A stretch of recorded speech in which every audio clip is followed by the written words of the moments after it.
Alors, Mike, Oui. 3 rue Le Mercier, adresse mythique. Oui, c'est le labo, c'est là où je conceptualise, c'est là où c'est mon encre. C'est plutôt une autre façon en fait de faire le travail d'une manière plus labotique, plus.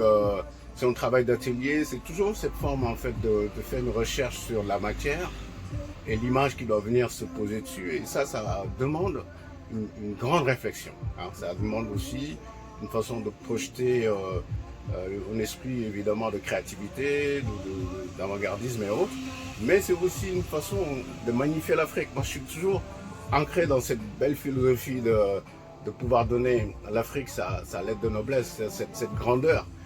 C'est sur cette position-là que je me suis toujours ancré dans l'esprit de Bifold Dream.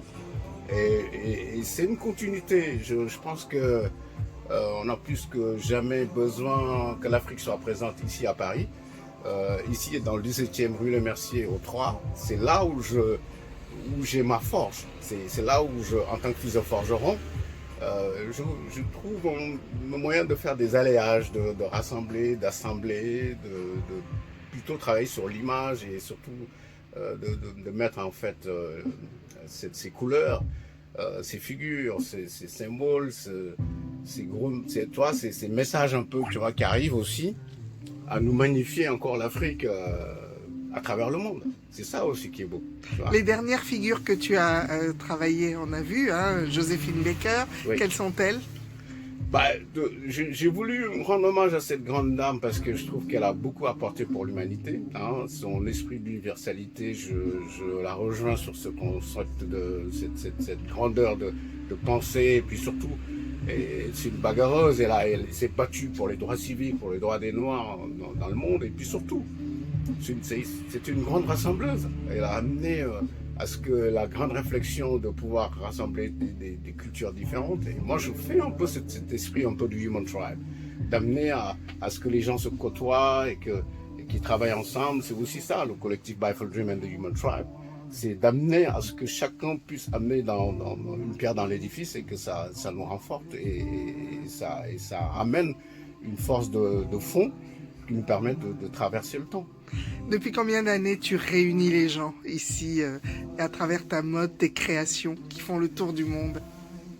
Je pense que tu sais, moi je suis fils de forgeron, je suis civilisateur, parce qu'on est comme ça depuis la nuit des temps, hein. Donc j'ai pas créé cet esprit-là, c'est de père en fils, hein. Donc on a toujours une façon de montrer aux gens qu'ils peuvent travailler ensemble, qu'ils peuvent se souder ensemble, de aussi permettre à ce que chacun d'eux apporte ce que l'autre a besoin. C'est aussi cet esprit-là qui est l'esprit du patchwork de Bifold Dream, hein. C'est une façon encore d'amener à ce que chacun de nous ramène dans sa philosophie, dans son esprit, dans son état d'esprit, j'allais dire, de pouvoir naturellement renforcer les formes de pensée et puis de s'unifier. Je pense qu'on a besoin de se solidariser maintenant, d'être plus fort encore et de montrer que voilà que l'Afrique et puis le reste du monde aussi a besoin de cette Afrique créative, dynamique et qui est en plein essor de développement.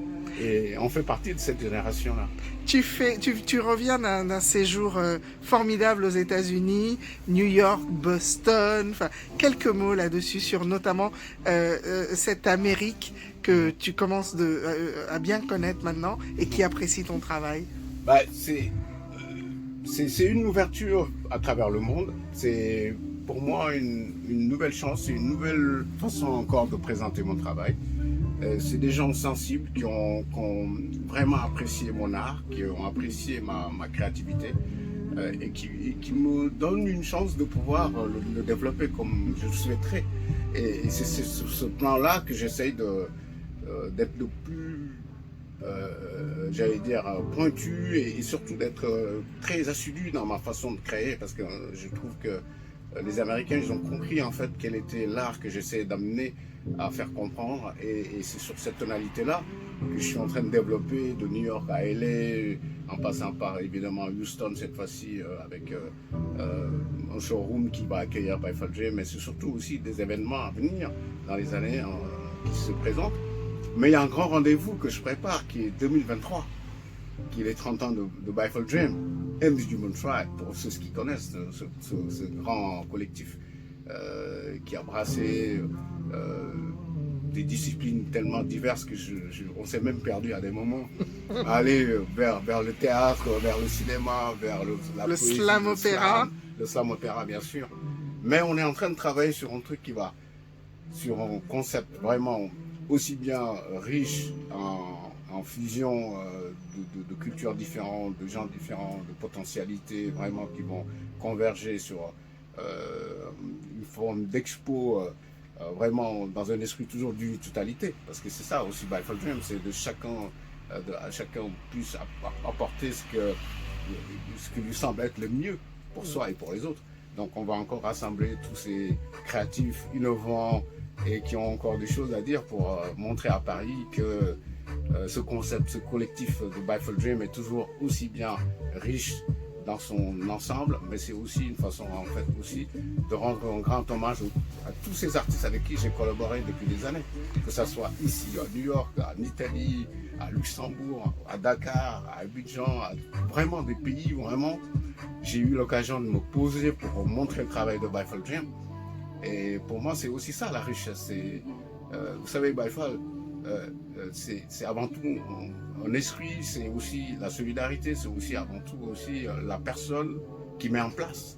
C'est le maître de cérémonie, c'est le bâtisseur, c'est celui qui construit, c'est aussi celui qui, naturellement, montre le chemin. Et tout ça, c'est en moi, c'est aussi cet aspect-là que j'ai envie de partager plus que jamais pour le 2023.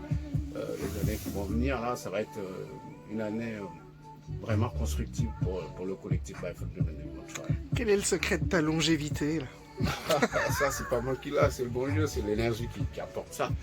Et puis c'est surtout aussi des gens comme toi, Hortense, qui nous a suivis. Combien de pièces Bifal Dream que tu as? Tu as peut-être, je sais pas moi, pas loin d'une dizaine. Mais t'imagines, comment on va faire maintenant? Ce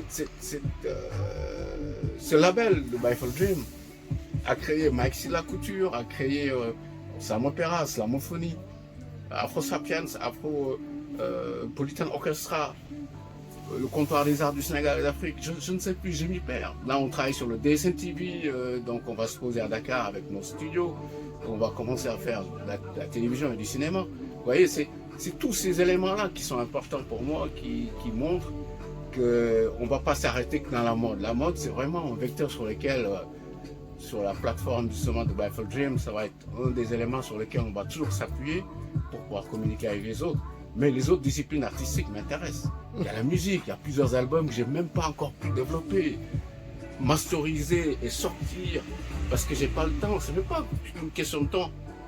C'est surtout de se dire, allez, la musique c'est maintenant son heure, et je pense que les années à venir plutôt vont être une année pour la musique. Hein.